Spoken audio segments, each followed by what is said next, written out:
بسم اللہ الرحمن الرحیم۔ ایک خاتون ٹیچر کا واقعہ۔ خاتون کہتی ہے کہ وہ ہمیشہ اپنے شاگردوں کو نصیحت کرتی تھی کہ قرآن پاک کی اس آیت کے مطابق زندگی گزاریں۔ وَعَجِلْتُ إِلَيْكِ رَبِّ لِتَرْضَىٰ، اے میرے پروردگار، میں نے تیری طرف آنے میں جلدی کی تاکہ تو خوش ہو جائے۔ وہ کہا کرتی تھیں کہ میں اس آیت مبارکہ سے بہت متاثر ہوں۔ جب بھی میں اذان کی آواز سنتی ہوں اور اگر میں کسی بھی کام میں مصروف ہوں تو میں اپنے آپ کو یہ آیت یاد دلاتی ہوں اور سب کچھ چھوڑ کر نماز ادا کرنے کھڑی ہو جاتی ہوں۔ رات کو 2 بجے جب تہجد کا الارم بجتا ہے اور میں گہری نیند میں مزید سونا چاہتی ہوں تو یہ آیت مجھے یاد آتی ہے اور مجھے جگاتی ہے۔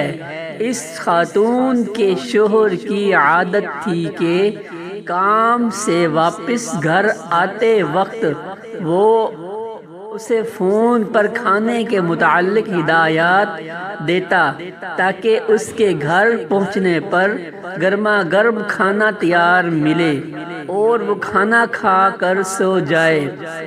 ایک دن اس نے فون پر محشی کھانے کی فرمائش کی۔ انگور کے پتوں میں چاول بھرے جاتے ہیں اور پھر ان کو ہلکی آنچ پر پکنے رکھا جاتا ہے۔ بہت وقت طلب ہوتا ہے اس ڈش میں۔ اتنی دیر میں اذان کی آواز سنائی دی تو اس کے صرف 3 رولز رہ گئے تھے جن کے بھرنے میں زیادہ سے زیادہ 5 منٹ لگتے، لیکن اس نے حسب عادت سب کام چھوڑے اور نماز ادا کرنے کھڑی ہو گئی۔ اس خاتون کا شوہر اسے بار بار فون کرتا رہا لیکن کوئی جواب موصول نہیں ہوا۔ جب وہ گھر پہنچا تو اس نے دیکھا کہ اس کی بیوی سجدے میں ہے اور کھانا ابھی تک تیار نہیں ہے۔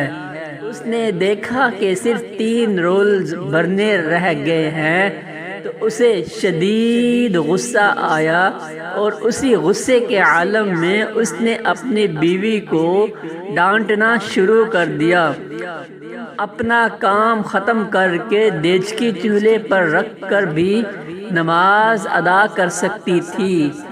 3 رولز بنانے میں کتنی دیر لگتی ہے، لیکن اس کی بیوی کی طرف سے کوئی جواب نہ آیا۔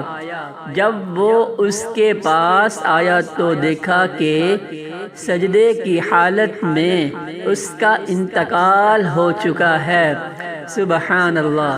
اگر اس نے ہماری طرف یہ سوچا ہوتا کہ چلو کوئی بات نہیں، پہلے اپنا کام ختم کر لیتے ہیں پھر نماز پڑھ لیں گے، تو اس کا انتقال کچن میں ہوتا۔